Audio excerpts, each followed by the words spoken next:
کہنے والے کہتے ہیں کہ حسبنا کتاب اللہ، ہمارے پاس کتاب اللہ کی کافی ہے، ہمیں کسی اور کی ضرورت نہیں، ہم کتاب اللہ کو خود دیکھیں گے، خود سمجھیں گے، اور خود دیکھ کر اور سمجھ کر جو ہمارے طریقہ سمجھ میں آئے گا اس پر چل پڑیں گے۔ یہ جو دعویٰ کیا جا رہا ہے یہ در حقیقت خود قرآن کریم کو نہ سمجھنے کا نتیجہ ہے۔ پہلی سورت میں، سورہ فاتحہ میں، اللہ تبارک و تعالیٰ نے واضح طور پر بیان فرما دیا کہ صراط مستقیم وہ نہیں ہے جو تم اپنے دماغ سے، اپنی سمجھ سے، اپنی سوچ سے قرآن کو دیکھ کر سمجھو۔ صراط مستقیم وہ ہے جس پر اللہ کے انعام کو منعم شدہ بندے کار بن رہے ہوں۔ اور کیا فرمایا؟ وَاتَّبِعْ سَبِيلَ مَنْ أَنَابَ إِلَيَّ، ان لوگوں کا راستہ اپناؤ، ان لوگوں کے پیچھے چلو جو مجھ سے رجوع کرنے والے ہیں۔ سبیل من اناب الی، وہاں پر بھی کتاب کا حوالہ نہیں دیا، وہاں پر بھی حوالہ دیا رجال کا حوالہ دیا، رجال اللہ کا حوالہ دیا۔ تو اس کا یہی وجہ ہے کہ حضرت نبی کریم سرور دو عالم صلی اللہ علیہ وسلم کے وقت سے لے کر آج تک دین کی صحیح تعبیر و تشریح جو متوارث چلی آئی ہے اس کا راستہ یہی تھا کہ صحابہ کرام نے حضور اقدس صلی اللہ علیہ وسلم کی صحبت حاصل کی اور اس کے نتیجے میں صحابی بن گئے۔ صحابی کے معنی کیا؟ صحابی کے معنی صحبت اٹھانے والا، رسول اللہ صلی اللہ علیہ وسلم۔ اور حضرت شاہ اسماعیل شہید رحمۃ اللہ علیہ نے ایک بڑی پیاری بات فرمائی ہے۔ فرماتے ہیں کہ آج کل لوگوں میں دستور ہے کہ جب کسی بڑے کا تذکرہ کرتے ہیں، عالم کا تذکرہ کرتے ہیں تو بڑے لمبے چوڑے القاب لگائے جاتے ہیں اس کے ساتھ، کسی کے ساتھ صحیح، کسی کے ساتھ غلط، جیسے میرے ساتھ غلط القاب لگا دیے گئے۔ لیکن کسی کو امام کہا جاتا ہے، کسی کو فقیہ کہا جاتا ہے، کسی کو محدث کہا جاتا ہے، کسی کو قطب دوراں کہا جاتا ہے، خدا جانے کیا کیا القاب و آداب لوگوں نے بنا رکھے ہیں۔ لیکن آپ نے دیکھا ہوگا کہ حضرات صحابہ کرام رضی اللہ تعالیٰ عنہ اجمعین کو جب ذکر ہوتا ہے تو وہاں کوئی لقب نہیں لگاتا، کوئی امام ابو بکر نہیں کہتا، کوئی فخر المحدثین عمر بن الخطاب نہیں کہتا، کوئی شیخ الاسلام عثمان بن عفان نہیں کہتا، وہاں کوئی لقب نہیں لگاتا۔ کیوں نہیں لگاتے؟ بھئی بعد کے آنے والے جو ہیں ان کے ساتھ تو لمبے چوڑے لقب لگا رہے ہیں، اور جو صحابی وہ ہیں کہ وہ صحابہ کرام کے مرتبے کو کوئی بڑے سے بڑا ولی نہیں پہنچ سکتا۔ حضرت عبداللہ بن مبارک رحمۃ اللہ علیہ سے پوچھا گیا کہ حضرت معاویہ افضل تھے یا عمر بن عبدالعزیز افضل تھے؟ تو جواب میں فرمایا کہ تراب فی انف معاویہ خیر من الف عمر بن عبدالعزیز، معاویہ کی ناک میں جو مٹی حضور اقدس صلی اللہ علیہ وسلم کی صحبت میں گئی تھی وہ 1000 عمر بن عبدالعزیز سے افضل ہے۔ تو صحابے کو تو کوئی نہیں پہنچ سکتا، لیکن بعد کے لوگوں کے تو لمبے چوڑے القاب لگا رکھے ہیں اور صحابہ کے ساتھ کوئی لقب نہیں۔ کیا وجہ ہے؟ تو حضرت شاہ صاحب فرماتے ہیں کہ ارے وہ صحابہ کرام کو جب صحابی کہہ دیا تو ان کو کسی لقب وقب کی ضرورت نہیں۔ یہ القاب و آداب تو یہ ان لوگوں کے لیے ہیں جن میں اپنی ذات میں کوئی خوبی نہیں تھی تو اس واسطے دکھا دکھا کر اس کے ساتھ القاب لگا دیے گئے۔ اور وہ جو فارسی میں مصرع مشہور ہے کہ حاجت مشاطنیس روئے دل آرام را، جس کا چہرہ خوبصورت ہو اس کو سنگار پٹار کی ضرورت نہیں ہوتی، اس کو زیب و زینت کی ضرورت نہیں ہوتی، وہ بغیر سنگار کے بھی خوبصورت ہے۔ تو جب کسی کو کہہ دیا کہ یہ صحابی ہے تو سبھی کچھ کہہ دیا، پھر وہ محدث بھی ہے، پھر وہ مفسر بھی ہے، وہ شیخ الاسلام بھی ہے، وہ سبھی کچھ ہے جب اس کو صحابی کہہ دیا۔ صحابہ کا یہ مقام کس چیز سے پیدا ہوا؟ صحبت سے۔ نبی کریم سرور دو عالم صلی اللہ علیہ وسلم کی صحبت نصیب ہوئی، اس نے ان کو صحابی بنا دیا۔ صحابی بنانے کے معنی جامع الکمالات بنا دیا۔ اور پھر ان صحابہ نے تابعین کی تعلیم دی، ان کی تربیت کی، وہ تابعین بن گئے. تابعین کے بعد تبع تابعین آئے، وہ تبع تابعین بن گئے. یہ سلسلہ روز اول سے اسی طرح چلا آ رہا ہے اور انشاءاللہ قیامت تک اسی طرح جاری رہے گا. بیچ میں پتہ نہیں کتنے دانشور اٹھے ہیں اس پورے 1400 سال کے دوران، جنہوں نے یہی نعرہ لگایا کہ حسبنا کتاب اللہ، ہمیں رجال اللہ کی ضرورت نہیں، ہم تو کتاب اللہ کے پیرو ہیں اور کتاب ہی کی کو سمجھ کر کریں گے. اور اس کے نتیجے میں طرح طرح کے نظریات نے جنم لیا. معتزلہ پیدا ہو گئے، خوارج پیدا ہو گئے، کرامیہ پیدا ہو گئے، جہمیہ پیدا ہو گئے، قدریہ پیدا ہو گئے، جبریہ پیدا ہو گئے. اگر فرقوں کی تاریخ اٹھا کر دیکھو مسلمانوں کے عہد میں تو سینکڑوں فرقے پیدا ہوئے. وہ سب فرقے کیا تھے؟ حسبنا کتاب اللہ کہنے والے، کہ ہمیں بس کتاب چاہیے، رجال اللہ کی ہمیں فکر نہیں. لیکن انجام کیا ہوا؟ تھوڑے تھوڑے دنوں ہر ایک نے اپنی چمک دمک دکھائی اور کچھ عرصے بڑا سکہ لوگوں کے دلوں پر بٹھایا، یہاں تک بٹھایا کہ بعض اوقات حکومتیں بھی ان کی آ گئیں اور ان کی حکومتوں نے جو صحیح دین پر چلنے والے تھے ان پر جبر و تشدد کا بازار گرم کیا، امام احمد بن حنبل کے اوپر کوڑے برسائے. لیکن کیا ہوا؟ کچھ عرصہ اپنی چمک دمک دکھا کر، کچھ عرصہ اپنا زور شور دکھا کر وہ ایسے دفن ہوئے، ماضی کے ملبے میں اس طرح دفن ہوئے کہ آج ان کا ذکر صرف تاریخ کے اوراق میں موجود ہے، کوئی ان کا جاننے والا بھی موجود نہیں. ایک نہیں، سینکڑوں. تو یہ عبرت کا سبق ہے ان لوگوں کے لیے کہ جو رجال اللہ سے قطع نظر کر کے صرف کتاب اللہ کو دیکھنا چاہتے ہیں اپنی سمجھ کے مطابق، اپنی فہم کے مطابق، اور رجال اللہ کے ساتھ ان کی صحبت اور ان کی تعلیم سے بے نیاز ہو کر چلنا چاہتے ہیں. وہ سب 1400 سال کے اندر وہ سب ختم ہو چکے ہیں اور نئے نئے پیدا ہوتے رہتے ہیں، ختم ہوتے رہتے ہیں، نئے نئے پیدا ہوتے رہتے ہیں، ختم ہوتے رہتے ہیں. لیکن جن لوگوں نے دین کی تشریح کتاب اللہ اور رجال اللہ دونوں کو ساتھ لے کر کی ہے اور دین کو ان کے ذریعے سمجھا ہے، ان کا جو طریقہ ہے وہ جس طرح صحابہ کرام کے دور میں تھا الحمدللہ آج بھی موجود ہے، وہ ختم نہیں ہونے والا. کیونکہ یہ وہ ہے جس کو رسول کریم سرور دو عالم صلی اللہ علیہ وسلم نے فرمایا ما انا علیہ واصحابی. جب یہ فرمایا تھا کہ میری امت 72 فرقوں میں بٹ جائے گی تو وہاں حضور اقدس صلی اللہ علیہ وسلم سے پوچھا گیا پھر کون سا ہوگا نجات پانے والا؟ تو آپ یہ بھی فرما سکتے تھے جو قرآن پر عمل کرنے والا ہوگا. کہہ سکتے تھے کہ نہیں؟ جو قرآن پر عمل کرنے والا ہوگا وہ ہوگا نجات یافتہ. آپ نے یہ نہیں فرمایا، فرمایا ما انا علیہ واصحابی، جس طریقے پر میں ہوں اور میرے صحابہ ہیں وہ ہوگا صحیح راستے کے اوپر. جس کے معنی یہ کہ جو کتاب اللہ تو ہے ہی اپنے مقام پر، لیکن کتاب اللہ کے ساتھ رجال اللہ کو لے کر جو چلے گا وہی ہوگا صحیح راستے پر اور وہ نجات پانے والا ہوگا.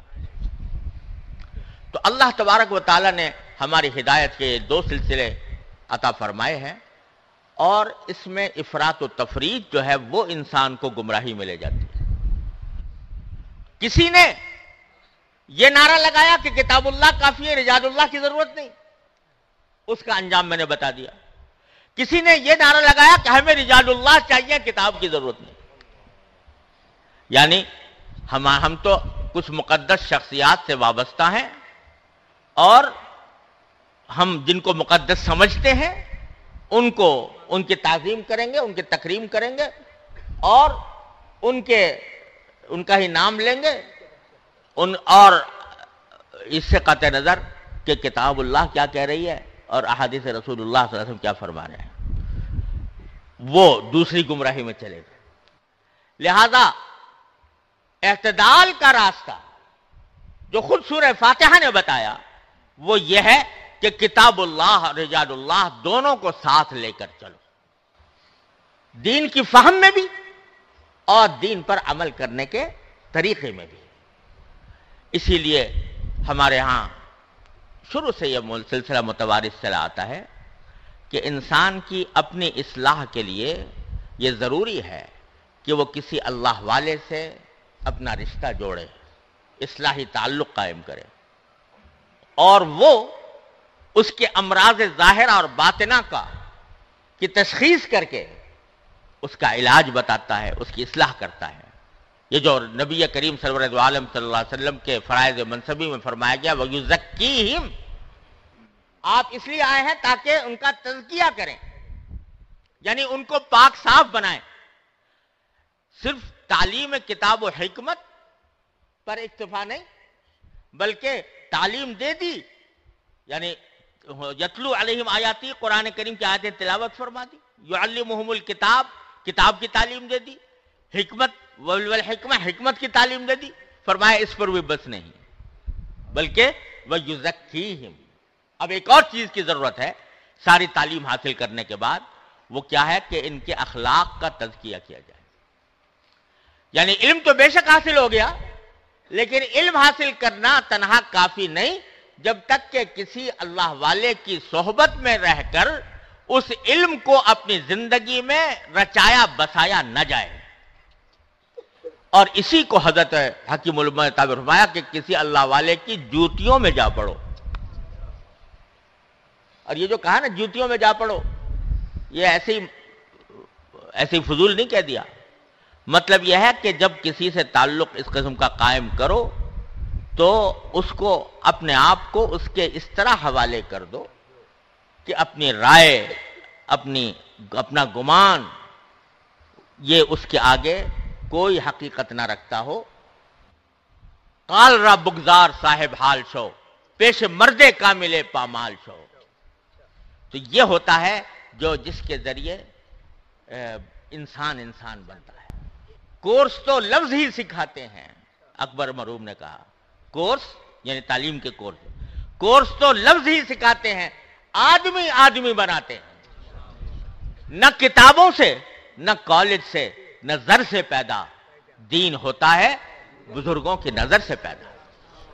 تو اس لیے بڑے بڑے علامہ وقت وہ سب کچھ پڑھ لینے کے بعد پھر جاتے ہیں حضرت نانوتوی رحمۃ اللہ علیہ کے پاس، حضرت حاجی امداد اللہ صاحب مہاجر مکی رحمۃ اللہ علیہ کے پاس۔ نانوتوی جیسا فیلسوف جس کے بارے میں اگر یہ کہا جائے تو بیجا نہیں ہوگا کہ وہ اگر کسی زندہ قوم میں پیدا ہوا ہوتا تو آج اس کے افکار اور اس کے فلسفے کے اوپر اکیڈمیاں قائم ہو چکی ہوتی، لیکن وہ حاجی امداد اللہ صاحب مہاجر مکی رحمۃ اللہ علیہ کے پاس جا رہے ہیں اپنی اصلاح کرانے کے لیے، اپنے امراض باطنہ کے علاج کے لیے، اور تقویٰ کی صحیح کیفیت حاصل کرنے کے لیے کہ تاکہ وہاں سے یہ نسبت حاصل ہو۔ اس لیے جاتے تھے کونوا مع الصادقین پر عمل کرنے کے لیے، رہ پڑو صادقین کے ساتھ اور ان سے اپنی اصلاح کراؤ، کیونکہ تزکیہ جس چیز کا نام ہے یعنی پاک صاف بنانا، وہ ظاہری پاکی یہ طہارت والی اور چیز ہوتی ہے، یعنی بدن کی پاکی، وہ ہے دل کی پاکی، کہ دل میں حسد نہ آئے، کسی سے بغض نہ آئے، جس میں دل میں تکبر نہ آئے، ریاکاری نہ آئے۔ یہ امراض باطنہ ہیں جو انسان کو کھوکھلا کر دیتے ہیں روحانی اعتبار سے۔ اس کے لیے بعض اوقات تھوڑے پاپڑ بیلنے پڑتے ہیں، اور حضرات صحابہ کرام رضی اللہ تعالیٰ عنہ اجمعین نے جو مکی زندگی گزاری، اس مکی زندگی میں کیا تھا؟ کفار کا ظلم و ستم برداشت کر رہے تھے، تپتی ہوئی ریت پر لٹایا جا رہا ہے اور کوڑے برسائے جا رہے ہیں، پاؤں میں زنجیریں ڈال دی گئی ہیں، یہ سارا ظلم و ستم ہو رہا تھا، لیکن اللہ تعالیٰ کی طرف سے حکم یہ تھا قرآن کریم میں اس وقت کہ خبردار کسی بھی ظلم کا جواب نہ دینا، کسی بھی ظلم کا جواب نہ دینا، ہتھیار اٹھانے کی اجازت نہیں، کیوں نہیں تھی؟ ارے بھائی کم از کم اتنا تو کر سکتے تھے کہ اگر وہ 10 مرتبہ مار رہے ہیں تو یہ 2 مرتبہ مار دیتے ان کو. کسی اپنے مخالف کو، اپنے دشمن کو کے اوپر کچھ ہاتھ اٹھا سکتے تھے، اپنی استطاعت کی حد تک اپنا بچاؤ کر سکتے تھے، لیکن حکم ہے کہ نہیں، مار کھاتے جاؤ اور پٹتے جاؤ، ہاتھ نہ مت اٹھانا. یہ پورا 13 سال کا عرصہ جو مکہ مکرمہ میں گزرا، اس میں کوئی ہاتھ اٹھانے کی، ہتھیار اٹھانے کی اجازت نہیں تھی. حضرات علماء کرام نے فرمایا کہ اس کی حکمت یہ تھی کہ اس دار زمانے میں ان کو ایک زبردست مجاہدے سے گزارا جا رہا تھا. اس مجاہدے کے اندر اپنے نفس کا جو بت ہے وہ توڑا جا رہا تھا.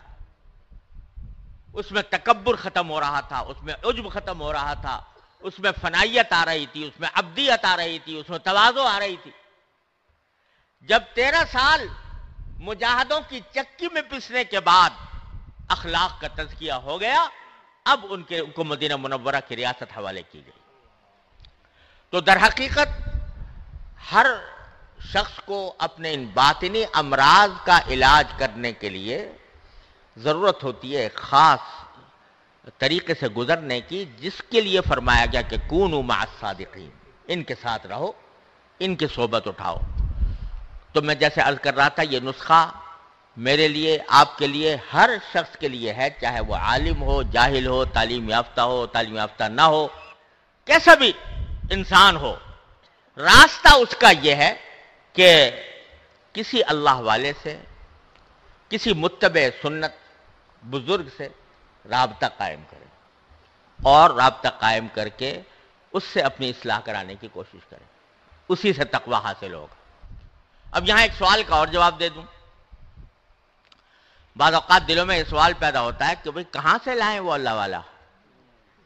کہنے والا تو کہہ گیا کہ خدا بندہ یہ تیرے سادہ دل بندے کدھر جائیں کہ سلطانی بھی عیاری ہے، کہ درویشی بھی عیاری ہے، سلطانی بھی عیاری. تو جائیں کہاں، کس کے پاس جا کر اصلاح کرائیں؟ تو میرے والد ماجد حضرت مولانا مفتی محمد شفیع صاحب قدس اللہ تعالی سرہ اس کے جواب میں فرمایا کرتے تھے کہ ارے بھائی، پہلی بات تو یہ ہے کہ آج لوگ یہ کہتے ہیں کہ بھئی کہاں سے لائیں.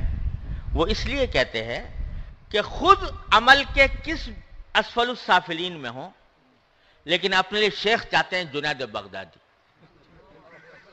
اور شیخ عبد القادر جیلانی. یعنی جب شیخ کی تلاش کرنے کا وقت آتا ہے تو چاہتے ہیں کہ ہمیں شیخ عبد القادر جیلانی زندہ ہو کے آ جائے تو ہم ان سے اصلاح کرائیں گے، اور جنید بغدادی زندہ ہو کے آ جائیں تو ان سے اصلاح کرائیں گے. تو اس معیار پر تلاش کرتے ہیں جو ان بزرگوں کا معیار تھا، ان اولیاء کرام کا معیار تھا. حضرت ایسا فرماتے ہیں ارے بھائی جیسی روح ویسے فرشتے، تم جیسے ہو تو تمہاری اصلاح کے لیے الحمدللہ ہر دور میں مل جائیں گے. اور اس کی دلیل امام رازی رحمۃ اللہ علیہ نے اپنی تفسیر کبیر میں فرمائی ہے، اسی آیت کے تحت، کہ جو اللہ تعالیٰ نے فرمایا کہ صادقین کے ساتھ ہو جاؤ.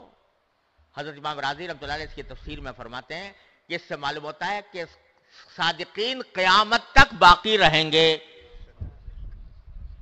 کیوں؟ اس لیے کہ اللہ تعالیٰ کسی ایسی بات کا حکم نہیں دے سکتے جس پر عمل کرنا انسان کے بس سے باہر ہو. تو اگر یہ کہا جائے کہ اللہ تعالیٰ کہہ تو رہے ہیں کہ صادقین کے ساتھی بن جاؤ، لیکن صادقین اللہ میں نے ختم ہی کر دیے دنیا سے، تو پھر گویا اللہ نے ایک ایسی بات کا مکلف فرما دیا جو انسان کی طاقت سے باہر ہے، جو اللہ جل جلالہ سے ممکن نہیں.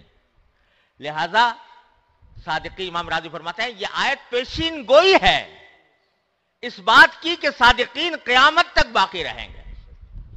البتہ ظاہر ہے کہ معیار کا فرق ہوتا رہتا ہے. خیر القرون قرنی ثم الذین یلونہم ثم الذین یلونہم، فرق تو ہوتا رہتا ہے. اب تم تو ہو آخر القرون کے اندر اور کہتے ہیں مجھے شیخ چاہیے خیر القرون کا، اس کے بغیر میں کسی کو مانوں گا نہیں، تو پھر وہ تو کبھی ملے گا بھی نہیں. جس قرن میں تم ہو اس قرن کے معیار کے مطابق صادقین انشاءاللہ موجود رہیں گے. ہاں تلاش کرنے کی بات، تلاش کرنے کی بات. اور اس پر پھر حضرت والد ماجد رحمۃ اللہ علیہ ایک بات فرمایا کرتے تھے کہ ارے بھائی آج ملاوٹ کا دور ہے، کوئی آٹا خالص نہیں ملتا، گھی خالص نہیں ملتا، تیل خالص نہیں ملتا، دودھ خالص نہیں ملتا، ملاوٹیں ہیں. لیکن جب کبھی خالص چیز تلاش کرنا چاہتے ہو تو خوب تلاش جستجو کر کے پتہ لگاتے ہو کہ فلاں جگہ فلاں دکان پر خالص گھی ملتا ہے اور فلاں دکان کے اوپر خالص آٹا ملتا ہے. تلاش کرنے سے مل جاتا ہے. ایسا نہیں ہوا کہ بھئی کہہ کے بیٹھ گئے ہو کہ بھئی ملاوٹ کا زمانہ ہے، آج کل تو خالص چیز ملتی نہیں، خالص آٹا نہیں ملتا تو اب آٹا نہیں کھائیں گے، بھوس کھا لیا کریں گے.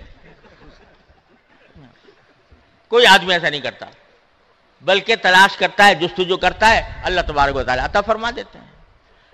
تو فرماتے ہیں بھائی ایسے ہی شیخ بھی خالص نہیں ملتا، تو لیکن اگر تلاش کرنے والے کو مل جاتا ہے اور ضرور ملے گا، بشرطے کہ یہ تھا. میں والد ماجد تو ایک مرتبہ فرمانے لگے، ایک صاحب ان سے کہنے لگے حضرت والد صاحب رحمۃ اللہ علیہ سے کہ حضرت زمانہ ایسا آ گیا ہے کہ کوئی ملتا ہی نہیں، کہاں جا کے بیٹھے ہیں کسی کے پاس، کس کی صحبت اختیار کریں. تو حضرت والد صاحب نے فرمایا کہ تمہیں اور کوئی نہیں ملتا تو اپنے مسجد کے مؤذن کے پاس جا کر بیٹھا کرو، اس سے فائدہ ہوگا تمہیں. کیونکہ وہ 5 وقت اللہ کا کلمہ بلند کرتا ہے. اس کے پاس جا کر بیٹھو گے اس نیت سے کہ اللہ تعالیٰ میری اصلاح فرمائے، اس سے تمہیں فائدہ پہنچے. تو بھائی یہ دین صحبت سے پھیلا ہے اور اس صحبت کا اختیار کرنا انتہائی ضروری ہے اور یہ ہم سب کے لیے ضروری ہے. تو پیغام آج کے اجتماع کا یہ ہے کہ اللہ تبارک و تعالی ہمیں اہل اللہ کی صحبت سے سرفراز فرمائے، ان کے صحبت میں بیٹھنے، ان سے دین سیکھنے، ان سے دین پر عمل کرنے کا طریقہ سیکھنے کی توفیق عطا فرمائے. بس یہ اگر یہ فائدہ حاصل ہو گیا اس ماشاءاللہ اس بڑے اجتماع سے کہ ہمارے دلوں میں اس کی اہمیت پیدا ہو گئی اللہ والوں کے ساتھ تعلق قائم کرنے کی، تو انشاءاللہ یہ بڑا اجتماع بڑا کامیاب ہے. اللہ تبارک و تعالی ہم سب کو اس کی توفیق عطا فرمائے. وآخر دعوانا الحمدللہ رب العالمین.